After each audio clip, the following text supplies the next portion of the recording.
sure. We are all excited around here at Channel 3 because the Olympics are going to be coming up in July. I'm sure all of us are eager to watch the games as they happen in Paris. But if you have got your competitive spirit already in gear, you don't have to wait until July because the Lineman Rodeo is coming to Chattanooga. The first time it's going to be here in Chattanooga. Yes. It's a great credit to Grant Carricker here, who is with EPB.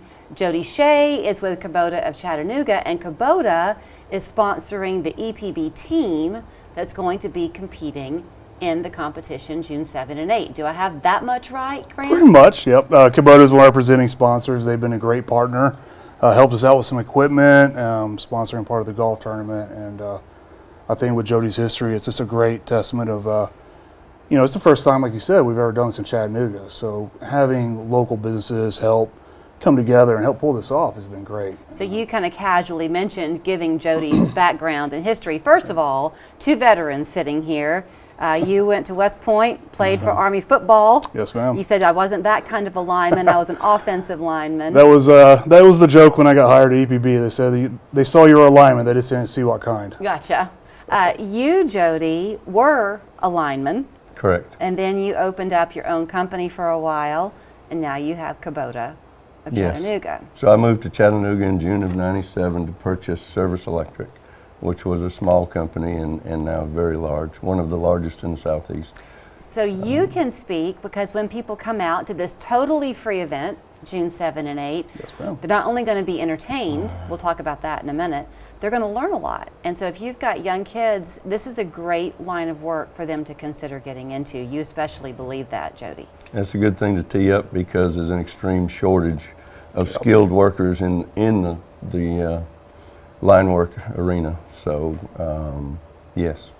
Now what they're going to see June 7 and 8 is not, I guess, what a typical day on the job would look like, though, right, Grant? Correct. I mean, for linemen, there's no typical day. They never know. They show up with an idea, but a pole could be broke from a car, a tree falls. They're always going and doing something, either repairing or building it out. You will see a lot of, it's not your typical rodeo either. There's no cows or bulls or horses. If anybody's been by the river park recently, our guys, with a little bit of help, set 70 poles and framed them out last week. And that's the base of the competition grounds of what they'll be doing.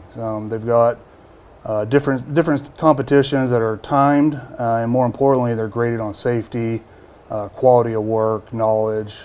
There's apprentice tests, individuals, seniors, and teams on Saturday. So you're going to see what types of events are they going to be doing? Like climbing those 70 poles? Yep, they'll be climbing. They'll be climbing the poles, and each pole has a different task they have to accomplish.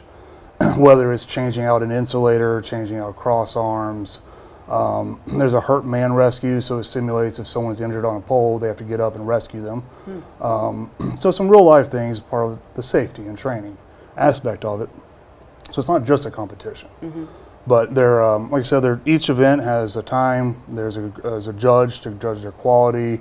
They start at 100 points, and as long as they don't make any mistakes or have any issues, they stay at 100, and as long as they stay underneath that time limit.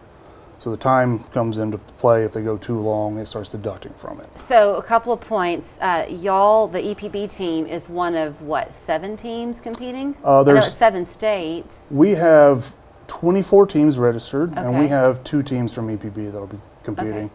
We also have 2 individuals, or 3 individuals actually, and I believe 6 apprentices competing. So these are the people, when any of us have experienced a power outage in a storm, and we all sit in the dark thinking, gee, I wonder how long it's going to be before the power comes back on. These are the guys making it happen. Is that right? Yep, a good portion of the people competing last week worked from 5 a.m. till late last night until everyone's power was back on. So like just yesterday alone was a holiday for most, but for our people, they were out working and restoring power. So in terms of the qualifications, because I mentioned, and you mentioned too, Jody, the great career opportunities here, the money's good. You have a lot of satisfaction, I would think, in the job that you're doing because it's a need that you're fulfilling for people. But it really requires an awful lot of skills. You have to be physically strong, but you can't ever let your guard down, can you? When you're up there on that's that true. level. So, you know, it is. There's a lot of gratification going on a storm. This one happened to be local, but I checked this morning, and Service Electric's got crews in Houston. Several crews out there. Several crews worked all weekend with the local storms and things like that. So, when you pull into a community and everything's laying on the ground and you go to work, it's, people start making signs, thank the linemen and everything. It is frustrating. You don't respect the fact that you can flip a switch and the lights come on and go off until they don't. And then we come to town to do that. So hey, maybe if you have a teenager at your house that always is leaving the lights on, you can bring them to the rodeo and say, this is one of the reasons why we tell you to turn them off. I'm actually really glad you said that. So Friday, the opening ceremony is at 1 p.m. At 2 p.m., we're doing a little what it's like to be a lineman demonstration for some high school students. It's not just high schoolers, but I've got a couple of linemen that one started med school and decided he didn't want to be a doctor. He wanted to go do work outside. We've got different people that went to college. Some people realize, college isn't what I want to do. I want to do this. So Friday at 2 p.m. and Saturday morning at 9 a.m. we'll have an open to the public kind of show and tell, more or less, kind of describing what tools they use on a regular basis, what it takes to get into an apprenticeship, the equipment, material, just so people can get an idea. And hopefully, me personally, I love having linemen that live and work on our system, because when they turn that power back on, those lights back on, it's their neighbors, it's their friends, it's their family. That's right. So all you have to do is show up and be prepared to cheer them on. You got to root for both of the EPB teams, June 7 and 8 at the River Park on Amnicola. This is totally free. So thank you both for your service to the country and for your service to the community. And I hope it can come back to Chattanooga from now on. We're lucky to have it. Thank you.